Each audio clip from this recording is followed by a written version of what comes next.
जय हिंद फ्रेंड्स, मैं मुकेश सिंह आज फिर आप सभी का स्वागत करता हूं अपने यूट्यूब चैनल के spoken English class through Hindi and Bhojpuri में।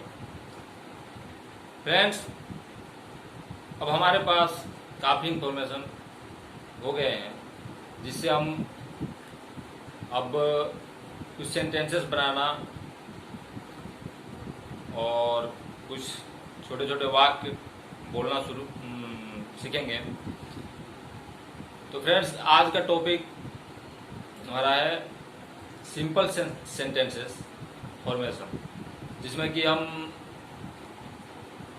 इंग्लिश के कुछ पॉजिटिव सिंपल सेंटेंस फॉर्म करना यानी उसे बनाना और उसे बोलना सीखेंगे। तो आइए फ्रेंड्स, टॉपिक की शुरुआत करते हैं। तो फ्रेंड्स, सबसे पहले जान लेते हैं सिंपल सेंटेंसेस होते क्या हैं।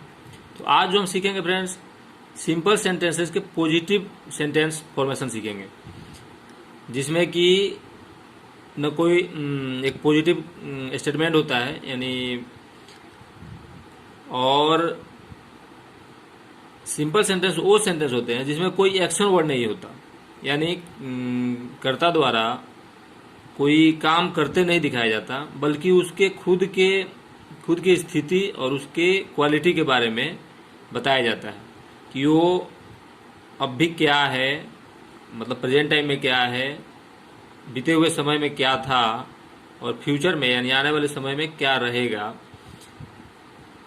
वो स्थिति और उसकी क्वालिटी को एक्सप्रेस करने के लिए सिंपल सेंटेंसेस का यूज किया जाता है।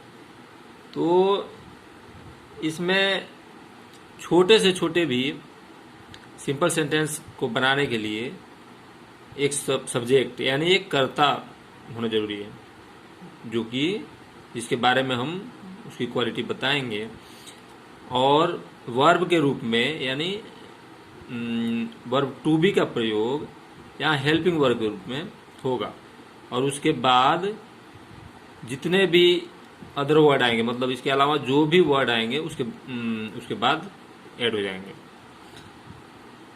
जैसे कि यहाँ कुछ सेंटेंसेस हमने लिखे हैं समझने के लिए एग्जांपल के तौर पे। यानी सबसे छोटा अगर सिंपल सेंटेंस बनाया जाए, तो अगर छोटा से छोटा, तो पास्ट टाइम के लिए अगर मैं बोलूँ कि मैं था, तो मैं था, तो इसके पहले मैं बता ही दिया था कि वर्ब टू बी के रूप कैसे बदलते हैं। प्रेजेंट टाइम में is am are, past time में was were, and future time में विल बी हो जाता है। ओल्ड इंग्लिश में शैल बी विल बी होता था, मॉडर्न इंग्लिश में आंख मूंद करके फ्यूचर टाइम के लिए विल बी का प्रयोग करना है।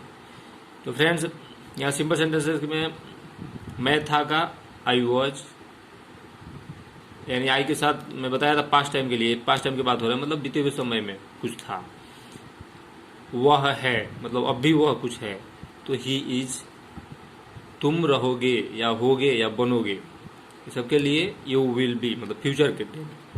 इससे थोड़ा सा अगर बड़ा वाक्य बोलेंगे तो होगा, यानी कोई व्यक्ति कहीं पे है, यानी उसकी स्थिति को बताई जा रही है कि वो व्यक्ति कहीं पे है। जैसे अगर मैं हिंदी वाक्य को लूँ, मैं यहाँ हूँ, तो फ्रेंड्स ऐसे सेंटेंसेस के लिए सिंपली एक छोटा टिप्स बताता हूँ आपको कि सबसे पहले सब्जेक्ट को हम लिख देंगे, उसके बाद पीछे से आगे की तरफ उसके इंग्लिश लिखते चले जाएंगे।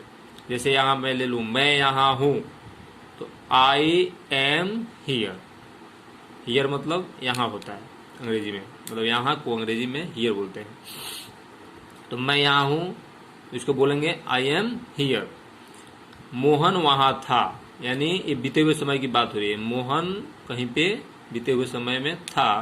तो मैं पिछले वीडियो में ऑलरेडी बता चुका हूँ कि किसी भी ही सी इट और किसी भी नाम के साथ, तो ये मोहन क्या है, यहाँ एक नाम है, इसके साथ वज लगेगा। ऐसे फ्रेंड्स, शायद आपको कठिन लग रहा हो, मैं वज और वर शब्द यूज कर रहा हूँ, ये इसका करेक्ट प्रोनाउंसिएशन है।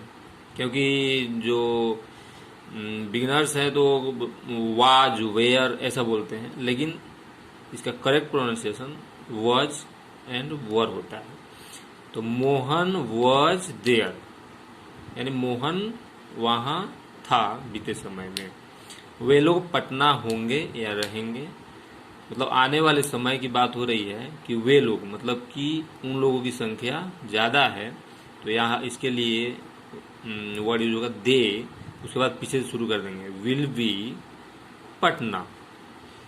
अब इससे थोड़ा सा और बड़ा सेंटेंस लें तो ये तुम लोग शिक्षक थे, तो इसको अंग्रेजी में बोलेंगे तुम लोगों के लिए यू।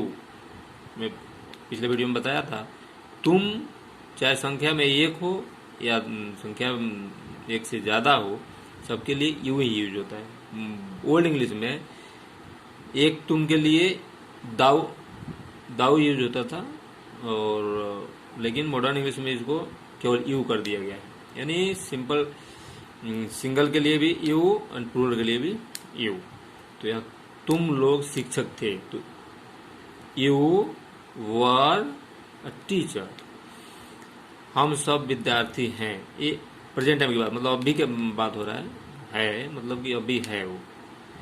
तो हम सब का होगा वी, यानी मैं अगर एक व्यक्ति का बात होता तो उसके लिए होता आई, और यहाँ एक से संख्या ज़्यादा है तो हम सब के लिए वी आर, वी के साथ हेल्पिंग वर्ब यूज होगा are, we are a student. Sita pilot बनेगी, मतलब आने वाले समय का बात हो रहा है, फ्यूचर में वो कुछ होगी, रहेगी या बनेगी, सबके लिए विल बी यूज होगा। Sita will be a pilot.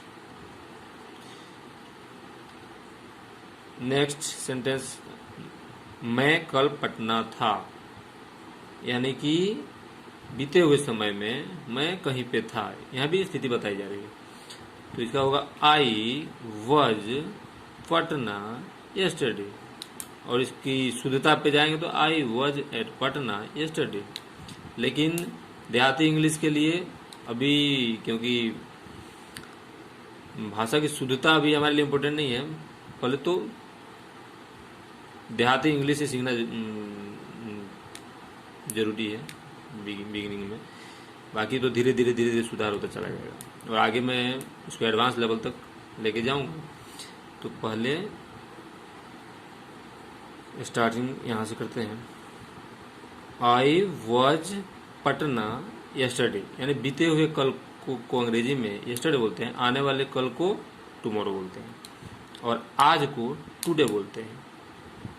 वह एक ड्राइवर है, यहाँ एक लड़की को बताया जा रहा है कि वह एक ड्राइवर है, तो उसके लिए मैं बताया था ऑलरेडी कि वह से अगर किसी पुरुष का बोध होता है तो उसके लिए ही यूज होगा। यहाँ एक लड़की की बात हो रही है तो सी हो जाएगा, अब भी है तो सी इज, सी के साथ इज लगेगा, अ ड्राइवर।